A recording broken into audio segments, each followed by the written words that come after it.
The world that they offer you is gray and promises dystopian control. They offer you safety and security purchased with the currency of your freedoms. But on this channel, we say absolutely not. The warmth and freedom of individual liberty will pass on from us to the next generation, and it starts right now.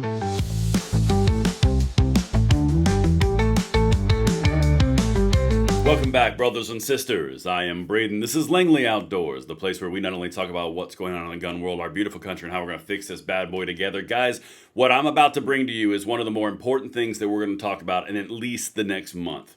Because we've unearthed the documentation from the actual NFA testimony between Congress and the Attorney General, and we're about to present it to you in a way you've never seen before. And this is the most important point. We have to send this out to everyone that you know. It's going to be available on my X account, @BradenLOA, because what we've just spent the time, the resources, and the energy creating will get the suppressor removal from the NFA over the finish line. This is now up to you guys. Send this stuff out because I guarantee you no one has seen this before because we just created it. All right, as we get into this, make sure if you guys are down with the mission, hit the like button, subscribe to the channel, turn the notification bell on because that's how we spread that freedom and you are the fuel to our fire. So make sure you are hitting that subscribe. Let's get into this because I want to show you exactly why this is so important. All right, so what I'm about to show you is some testimony from the National Firearms Act discussion in the committees with the attorney generals and sitting congressmen. Now, I've partnered with Curtis from VSO to get some of this to you. We've invested a lot of money to create the imagery because this is all originally from text, literally scraped from text to create what you're about to see. Let's get into it. Okay, so as I play this, you're going to hear my voice for the voiceover, and you're going to see some imagery. And just bear with me, we're going to add some context. This is the first one. There's three. Speaking as Mr. McClintock, I would like to ask you just one question. I'm very interested in this subject. What, in your opinion, would be the constitutionality of a provision added to this bill which would require registration on the part of those who now own the type or class of weapon that are included in this bill? Attorney General Cummings, we were afraid of that, sir. Afraid it would conflict with state laws? I am afraid it would be unconstitutional. Okay. So the guy that you're seeing is the actual attorney general. That's actually him. Okay. So he says he's afraid the NFA is going to be unconstitutional. And again, keep with me on this. And if you're a creator out there and you see this, or any creator you want to tag when you're tagging me @BradenLOA on X, guys, open license. Use this because this is how we defeat the bird rule and we get this into reality. Okay. That's the first one. The guy was literally afraid that it was going to be unconstitutional. Now, why would he think that the NFA was going to be unconstitutional? And how did they get around it? Again, this is actual testimony brought to life. Now, check this. This is the congressman.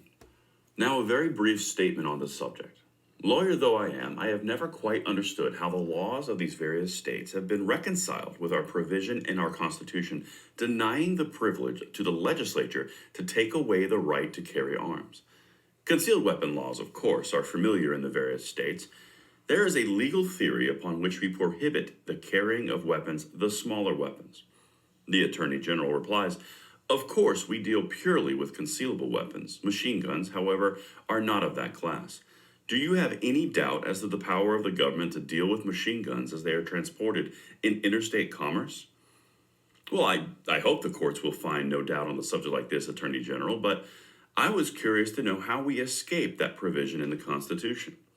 The Attorney General responds, oh, we do not attempt to escape it. We are dealing with another power, namely the power of taxation and of regulation under the Interstate Commerce Clause. You see, if we made a statute absolutely forbidding any human being from having a machine gun, you might say there's some constitutional question involved. But when you say we will tax the machine gun, and when you say that the absence of license showing payment of the tax has been made indicates that a crime has been perpetrated, you are easily within the law. So, in other words, it does not amount to prohibition, but it's more of a regulation. That is the idea, the Attorney General responds. We have studied that very carefully. Do you understand what he just said? This is pulled and quoted directly from the National Firearms Act testimony as the sitting Attorney General. He just said, Well, no, we can't prohibit people from having machine guns. That would be unconstitutional.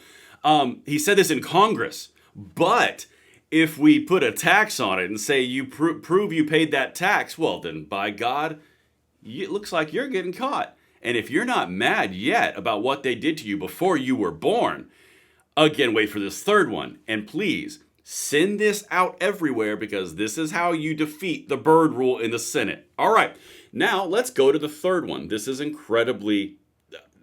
insane what you're about to hear on this one. Listen to his verbiage. The sitting Attorney General at the time the NFA passed. Listen to this. As the Attorney General, I think that this does two crucial things. It deals with these weapons if traded or transferred after the act goes into effect. It deals with the requirement of licensing if a person is to take any weapon across state lines. And I'm assuming in all of this, of course, that the criminal elements are not going to obtain permits, and they are not going to obtain licenses, and they are not going to be able to bring themselves within those protective requirements.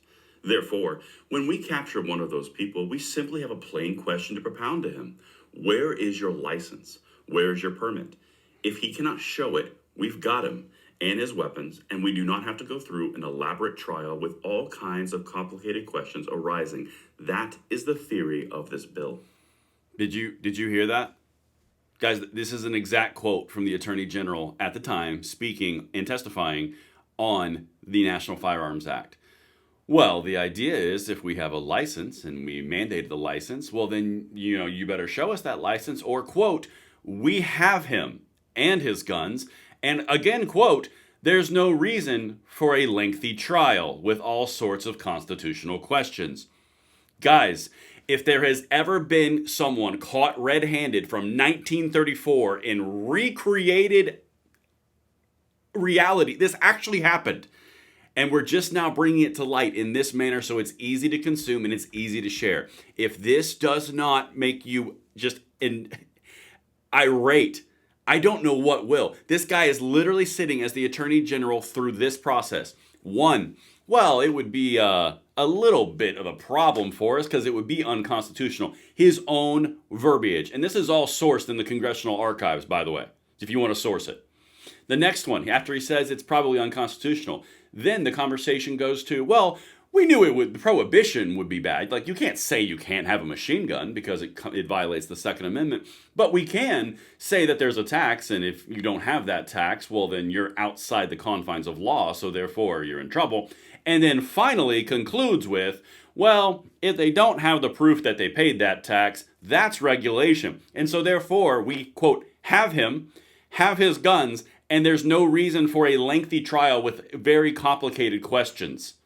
Guys, this is insane. This has never been delivered like this before, and it's so timely because right now we're talking about removing the NFA and suppressors from the NFA from Congress in the Senate, and the big remaining hurdle is the Byrd rule, which makes it basically you have to tie everything directly to budget and tax. The Attorney General in the testimony for the National Firearms Act just said it right there. It is a tax to circumvent a prohibition of the Second Amendment. That is exactly what it is. It's called a tax stamp. The entire thing is tax related. You have to send this out because this undermines the push that they're going to try to get this taken out of the reconciliation bill. This is the push right now. Let me know what you guys think in the comments field below. Please send this everywhere. Tag me at Braden LOA. Tag every creator you have. Full license for anybody that wants to use it. And it will be on my X profile for you guys to download and distribute at your will. Because this is about a bigger fight than anything else. Let me know what you guys think, and I will see you on the next one. I'm Braden. See you later.